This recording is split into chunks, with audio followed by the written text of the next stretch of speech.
And we're live.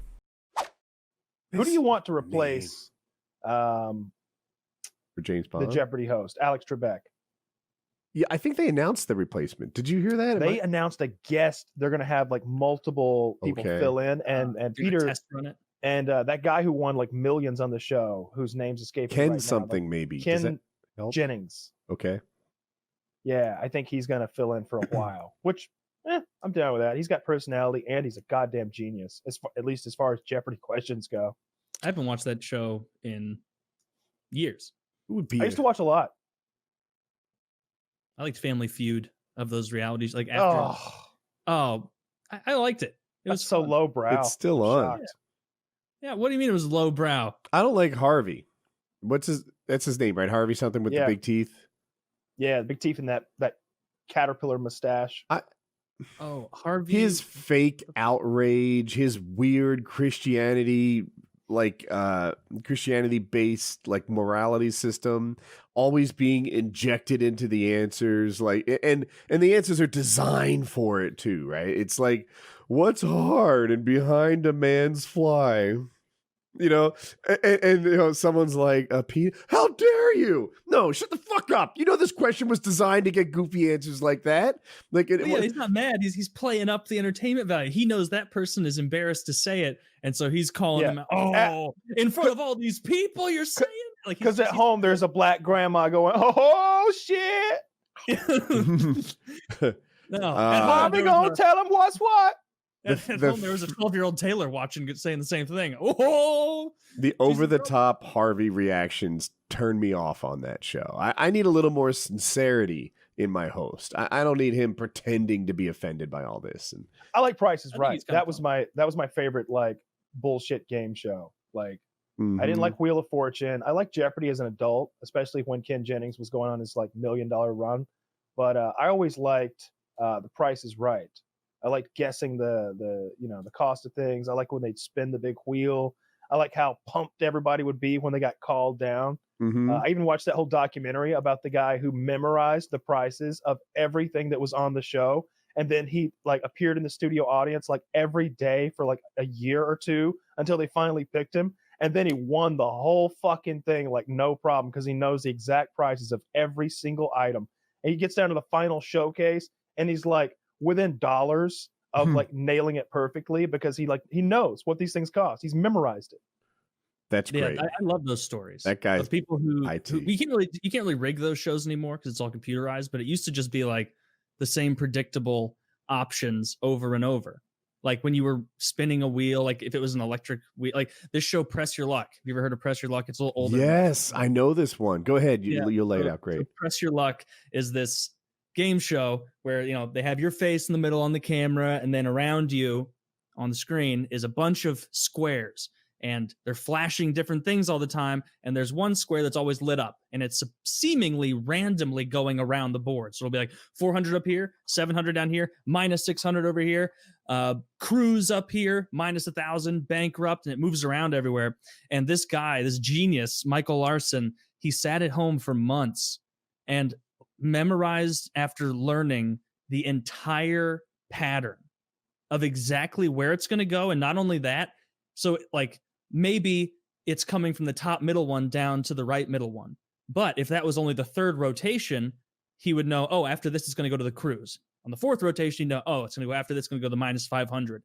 And so like the most amount of money people were winning on this game show was like $4,000, $5,000. And he almost bankrupted the show and ruined it because he would not stop. Apparently, they had to edit it down so much because he just did it for hours. If you win, you come back next week.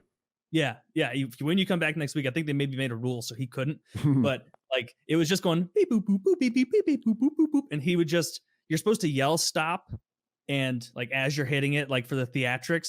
But he's so engaged with it that he's like hitting it and then remembering to say stop. And so he's clearly counting everything. There's a point where like the host is really stressed out about it because he gets up to over $110,000. And this is in like 1971 and $110,000. Nobody else in the show's cracked 5 figures yet. And they're like realizing in the middle of the show, oh my God, this guy knows every answer. And so they just had to sit there And I think in the end, they may have just ended it before he fucked up.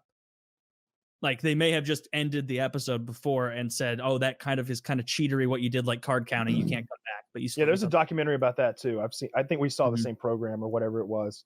Yeah, It's great. I saw O and A talk about it. He didn't cheat in my mind. Like He didn't. yeah, like No, cheating no. would be No, I'm agreeing. Yeah, get it. he did I'm, not. I'm on the same page. Cheating would be if I knew the questions in advance. No, Yeah. you know, like he just knew the answers and he had figured out the pattern to the blinking lights. Like, ooh, once you see it go on this one, the next one's always safe. And you know, he would hit it, and then the next one would be safe. And yeah, I thought he was just cool. It's okay to be good. Yeah, he Yeah. just studied for the test. And it's still Perfect. unbelievably hard. It's not like it was like every time it goes 1, 2, 3, I hit stop. It's like, no, you have to, like the host is talking to you, the crowd's out there, all the other contestants are joking around, and you're like focused like nobody's business on this. Like every once in a while, like the other people, it's funny because you can see them be like, stop. Oh man, bankrupt. If he misses the spot he wants to go for, he will just wait for an entire new cycle. So they'll be like, all right, Michael, go ahead and stop for us. He's like, okay. Exactly. Dude, Stop for us, Michael. Yeah. favorite game shows and favorite game show moments. I don't know why I stopped watching it, but it was huge for a bit. Who Wants to Be a Millionaire? And there's that thin guy who doesn't use any of his lifelines until he gets to the $1 million question. And he's like, I want to call my dad. And Regis is like, oh, we got him now. He doesn't know this one. And he's like, Dad, I don't know which president appeared on Whose Line It Is Anyway, or something like that. And he's like, Dad, I don't really need your help. I'm just calling you to let you know I'm about to win $1 million because the president who was on Whose Line Is Anyway is Gerald Ford or whatever it was. Yeah. And that is maybe my favorite game show moment. Yeah, that was so awesome. Yeah, I agree. Cool. He was the first one to win $1 million, right? I'm not sure. Yeah, I'm not sure about that. He was the best Norm one. Norm Macdonald did really well. Oh, yeah? He's a smart guy. Yeah, Norm Macdonald's a genius. Were the questions as hard? Yeah. Let me see how far Norm went. Oh, another subreddit for those who might be curious. Forced orgasms. Forced orgasms are forced orgasms. You're gonna. This bit won't last very long if you keep giving out 4 shows. Oh, they're endless. I got so many. You're gonna run out of pornography online. Taylor, it happens. Yeah, if you run out of online.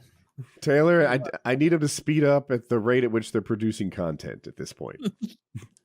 Can you imagine being that far gone down that rabbit hole that you're like looking for release dates on new oh, man, God, the internet's it's a drought right now. Norm Macdonald won $500,000 on Who Wants to Be a Millionaire, and he only quit because Regis Philbin was like, this is for charity. Maybe you should quit while you're ahead. And Norm was finally like, yeah, I guess you're right. And he fucking quit. Well, they wouldn't be getting anything if I weren't here. Like, what he fuck him. Norm, I don't think we should be saying that about the kids out there.